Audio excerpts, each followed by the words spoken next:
Welcome back, everyone. What's it called when you take a bunch of borrowed legends, rework them a bit, and pass them off as revelation from Allah?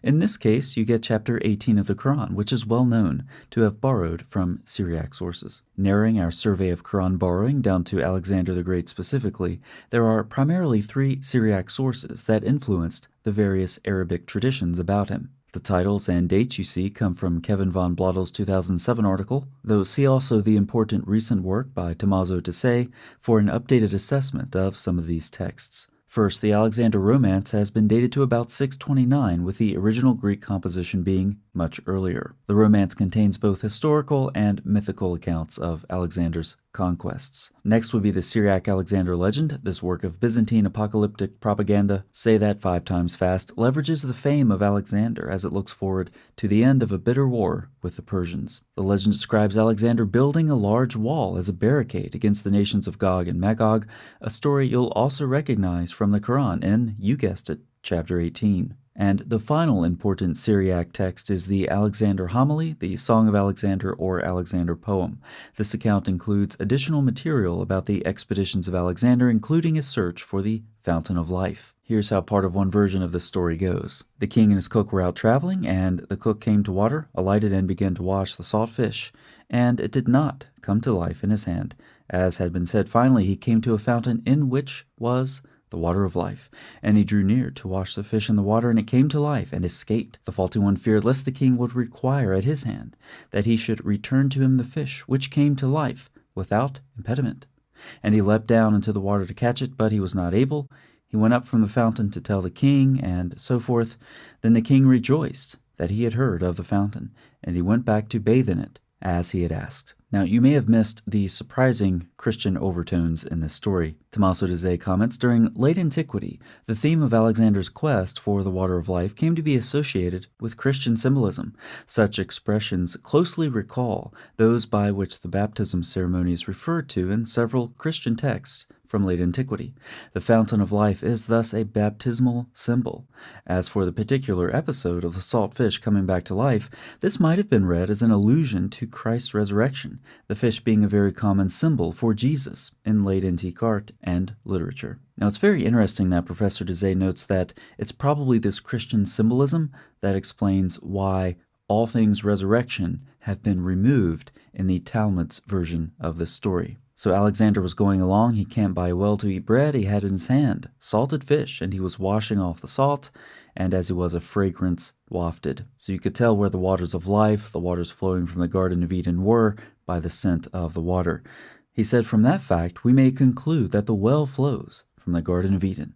Some say that he took some of the water and washed his face and then smelled the scent of it, and so forth. So in this version, Alexander himself has the fish is splashed with water, but there's no mention of it reviving. Alexander then followed the living water to its source, but was denied access. So clearly this is legendary material about Alexander. It's composed many centuries later, and it's adapted for different worldviews. And when we come to the Quran, which swaps out Moses for Alexander, it's no exception. Here's Surah 1860 through 64. Remember when Moses said to his young man, I shall not give up until I reach the junction of the two seas, or else I shall go on for a long time.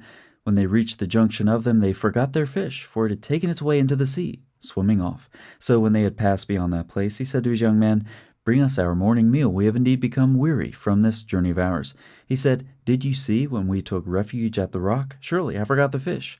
None other than Satan made me forget to remember it, and it took its way into the sea. An amazing thing. He said, That is what we were seeking. So they returned, retracing their footsteps. To state the obvious, the Quran is adapting the account of Alexander's search for the Fountain of Life, perhaps inadvertently including details that once served as symbols for Christ's resurrection. These stories of Alexander were mythical. They were constructed for religious and political purposes, and the Quran retells the fairy tales. What's of further interest is that many Muslim commentators have taken these fairy tales, believing they're actually history, and added even more historical details to the story on the authority of prominent Muslim figures. So in Bukhari's book of Tafsir on this passage, Moses has become arrogant because of his wisdom. So that's why Allah had to humble him by telling him about a slave who was even more knowledgeable than him. Moses could find this slave by taking a dead fish with him on a journey. When the fish came back to life, Moses had reached the destination. So read through that hadith if you like and see that Bukhari has added historical details to an event that never actually happened. Is that sahih enough for you? Tafsir al-Jalalain suggests an actual location for these events, namely where the Byzantine Sea and the Persian Sea meet. It's fascinating how they know this. The authors also give more detail on how the resurrected fish escaped. God formed a burrow and held back the flow of water, and blah, blah, blah. Ibn Kathir's commentary likewise gives us more details about an event that never happened. You can pause the screen and read that nonsense if you want. Next, Maududi tries to pin down a specific time and place for these historical events using some both ignorant and just plain stupid conjecture, which I've omitted for you. You're welcome. He continues, let's consider the question, where and when did this event take place? It may be concluded that probably this event took place during Prophet Moses' journey to Sudan, and by the confluence of the rivers is meant the site of the present city of Khartoum, where the Blue Nile and the White Nile meet together. So while many commentators apparently read this as a historical event, one wonders if research into Syriac sources explains why some modern commentators, like the authors of the Study Quran, repeatedly, in rapid succession, suggest a symbolic reading of these verses. The story of the revived fish in Surah 18 has to be read symbolically now because we know it's fiction. But does that solve the issue, given the modern Orthodox view of the Quran's revelation? We've been told it went one direction, vertically, from Allah down to Muhammad, but whoever wrote this story in Surah 18 was clearly interacting with and adapting prior legends, proof of a horizontal component to the Quran's supposed revelation. And what about Muslim scholars adding supporting details to a story that never happened? What does that say about their reliability? So many questions. And those questions multiply as we remember Surah 18 isn't the only such chapter. The Quran is replete with tales of the ancients, as its original audience recognized. Thanks so much for watching. I'll see you next time.